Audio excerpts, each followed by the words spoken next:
বর্তমান এবং ভবিষ্যতের প্রজন্মদের জন্য একটি বৈষম্যহীন, নিরাপদ, গণতান্ত্রিক, মানবিক বাংলাদেশ প্রতিষ্ঠার জন্য একটি নির্বাচিত জাতীয় সরকারের মাধ্যমে বিএনপি রাষ্ট্র ও রাজনীতি মেরামতের কাজগুলো সফলভাবে সম্পন্ন করার লক্ষ্য নির্ধারণ করেছে।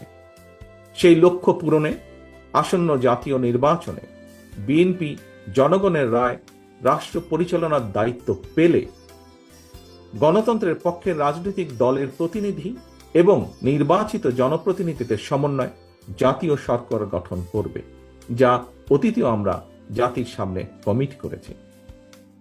গণতান্ত্রিক রাজনৈতিক দলগুলোর সর্বস্তরের নেতাকর্মী সমর্থকদের প্রতি আহ্বান, গণতান্ত্রিক জনগণের প্রতি আহ্বান, বীর জনতার গণ অভ্যুত্থানে হাজারো শহীদের রক্তে রঞ্জিত রাজপথে গড়ে ওঠা জাতীয় ঐক্য বিরোধী ষড়যন্ত্র অব্যাহত রয়েছে এখনো। আমরা যদি সকলে ঐক্যবদ্ধ থাকি, স্বাধীনতা প্রিয় গণতান্ত্রিক জনগণ ঐক্যবদ্ধ থাকলে কোনো ষড়যন্ত্রই কোনো কাজে আসবে না, ইনশাআল্লাহ।